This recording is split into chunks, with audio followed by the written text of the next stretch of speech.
Bonjour à tous! Alors aujourd'hui, on a un nouveau projet. Ce qu'on va fabriquer, c'est un bac à fleurs pour l'extérieur à partir de bois récupéré des vieilles palettes. Ce sera pas bien compliqué. On va s'arracher dessus tranquillement, pas vite. La première étape, ça va être évidemment de démancher nos palettes pour récupérer le bois. Fait que je vous démange ça, puis après ça, on se fait un inventaire de ce qu'on a comme matériel. Donc, première étape, on va avoir récupéré des pièces qui se trouvaient à être utilisées comme longeron pour la palette. Après ça, on va aller voir dans notre stock pour être capable de tapisser ça qui va devenir le fond de notre bac à fleurs. Notre bac à fines herbes dans mon cas. Alors, ce qui est à faire attention quand on récupère du bois comme ça, c'est qu'on va avoir déjà des longueurs de couper. Fait que ce qu'on peut faire pour essayer d'optimiser, là j'ai 40 pouces. Fait que là, si je me fais 20 pouces, ça va me donner une boîte qui va avoir justement 20 pouces de large, puis je vais récupérer tout mon matériel. C'est ça qui est un peu prédominant pour essayer de faire attention quand on a du matériel récupéré comme ça. L'autre chose qu'on va vouloir faire très attention, les clous. Pas question de se piquer, mais ouais, oui aussi, mais quand on va les couper, les débiter sur la scie, s'il reste des clous, ils peuvent kicker, casser des dents, ça lame ou bon, des éclats de clous. Très dangereux pour les yeux. Fait que c'est à faire attention. Fait que quand on prend un morceau à la fois, puis on s'assure d'avoir tout enlevé les clous dedans. En utilisant des vis appropriées, on va venir se fixer une vis chaque coin de chaque bout de notre assemblage pour pouvoir maintenir notre largeur. C'est ce qui va nous permettre aussi de se partir droit de très carré.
Donc, une fois qu'on a une vis de mis dans 4 points, ce qu'on va faire, c'est qu'on va mesurer les diagonales. On va aller chercher, on va aller voir notre précarré, voir si on est bon.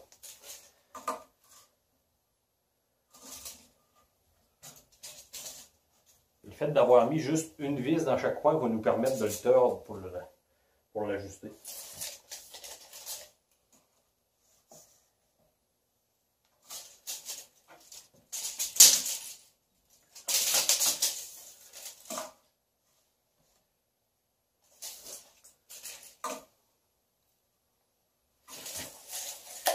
Qui devrait être possible. Une fois que notre précarré est ajusté, on va venir se rajouter une deuxième vis à chaque bout de planche pour pouvoir barrer cet assemblage-là.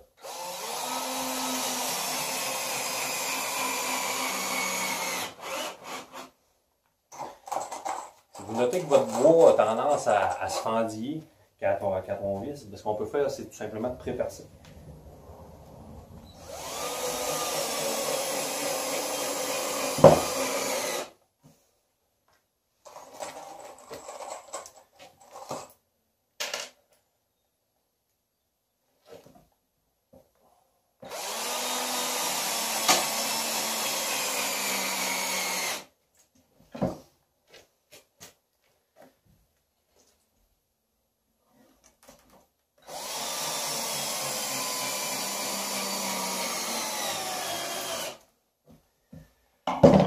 C'est sûr que le bois qui est utilisé au départ pour fabriquer des palettes, c'est pas souvent le bois qui est classé qualité A.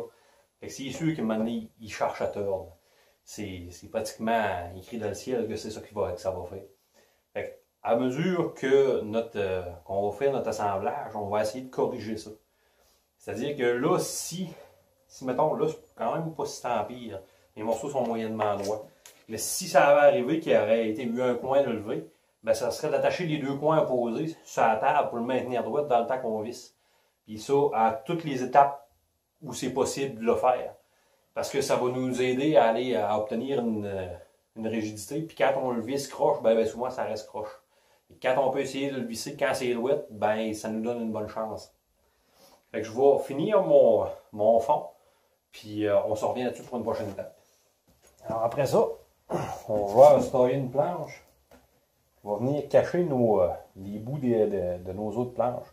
Qui vont nous permettre en même temps aussi, mais qu'on vienne faire nos côtés, qui vont nous permettre de se fixer après.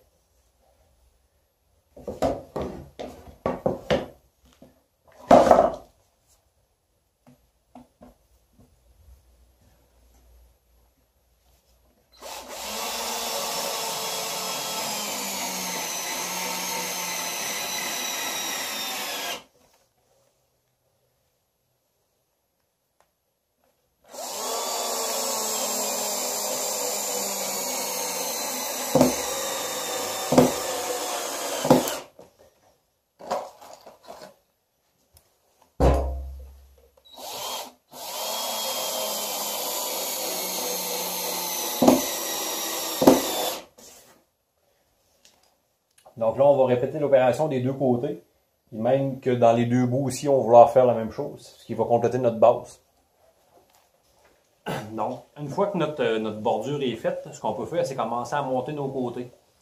Alors pour ce faire, moi j'avais des morceaux de 48 pouces, ce qui me donne 3 longueurs de 16 pouces par pièce, ce qui va me permettre de récupérer, comme je disais tantôt, le maximum de mon bois. Alors on va se starter pour être droite, pour être d'équerre.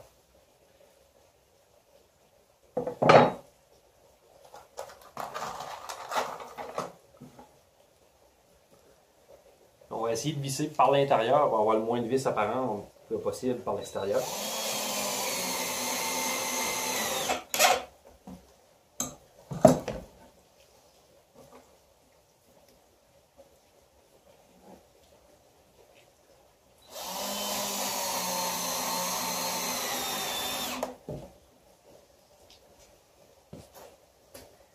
Encore une fois, on va partir des deux extrémités et on va s'en aller vers le centre.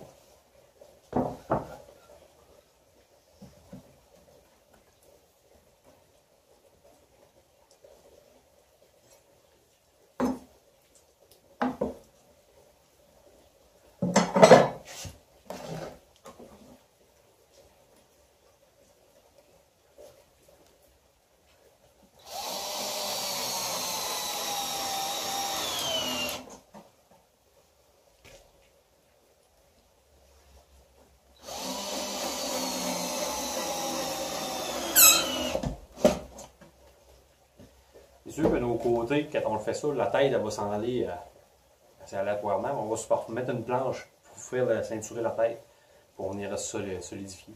Fait que c'est pas vraiment important que les pièces ça donne vraiment égal. Tant que la hauteur est bonne, pour le restant, pour l'instant, ça va être bon. Je complète ça, on s'en revient un petit peu. Alors on va venir fixer toutes les têtes de nos planches ensemble pour venir les relier avec cette planche-là. On fait les deux côtés avant de monter nos extrémités de boîte. La raison de ça est qu'on va pouvoir fixer notre tête des deux côtés et venir placer notre haut de boîte à largeur. Parce que là, à l'heure actuelle, mes côtés, ils sont de même un peu parce que mon bois, évidemment, c'est du bois qui est exposé à la pluie, tout ça, puis les planches ont rondi, puis ça a plié.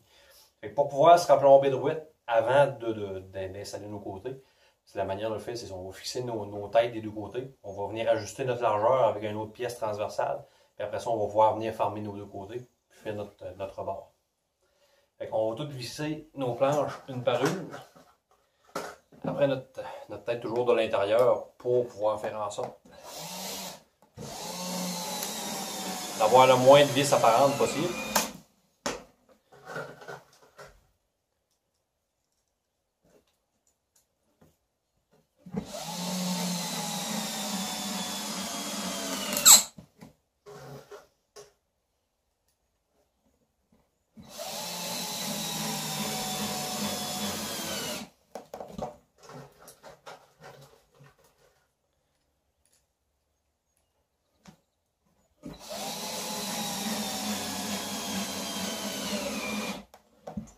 je complète mes deux côtés. On se revient dans une minute. Bon, fait que la prochaine étape, un coup que nos côtés sont assemblés, ce qu'on va faire pour placer notre largeur de notre tête, on va utiliser juste des clames comme ça. Sincèrement, pour le prix que ça coûte, tout ça, ça vaut vraiment pas la peine de s'en passer. Ça vient en spécial souvent dans les magasins grande surface. C'est pas indispensable, mais ça rend des bons services.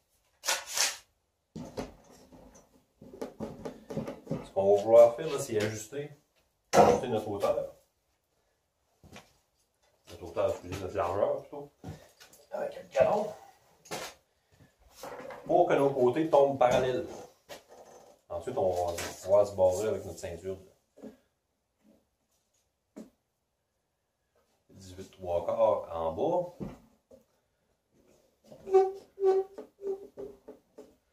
Même que ça, on devrait avoir théoriquement la même chose de l'autre côté. Oui.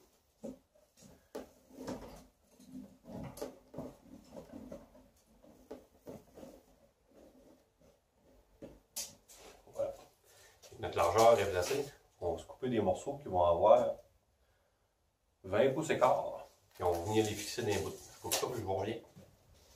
Donc, on va pouvoir venir fixer nos pièces debout.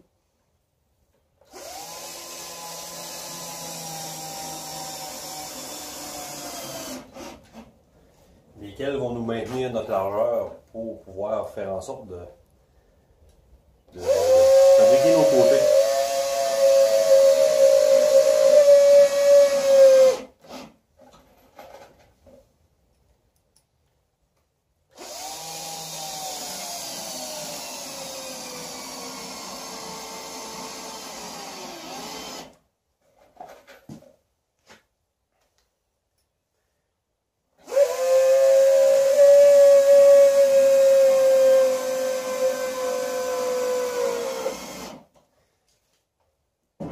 Donc, je vais fabriquer mes bouts de la même façon que j'ai fait mes côtés. Donc, je vous reviens là-dessus. Quand on se revoit, on fabrique les pattes et le support pour le surélevé de tête. Donc là, j'ai retourné ma boîte de bord pour pouvoir travailler en dessous et installer les pattes. Avec des restants, j'avais deux modèles de palettes. Avec des restants de longeron de 1, je suis fabriqué des pattes de 12 pouces. Ce qui va me donner une hauteur totale normalement de 30 pouces. Ce qui devrait être convenable pour que les enfants puissent jardiner avec nous. Donc évidemment, c'est sûr que je vais falloir que j'utilise des vis un peu plus longues. Mais le principe demeure toujours le même.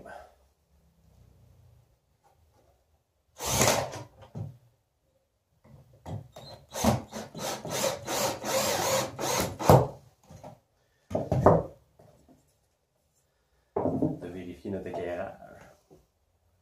C'est sûr qu'on les installe droit.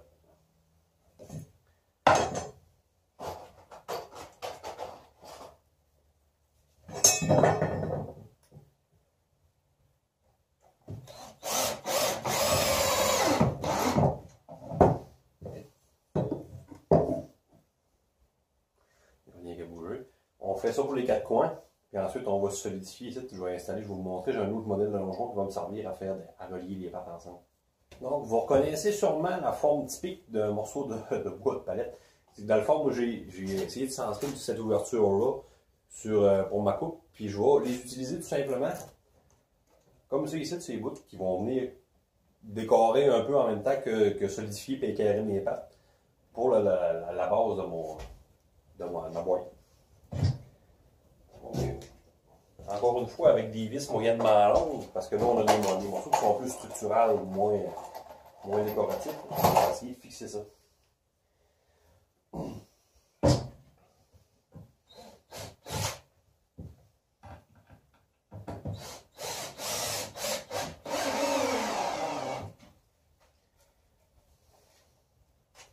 En plus, j'ai la chance que ce soit des morceaux qui sont en bois franc.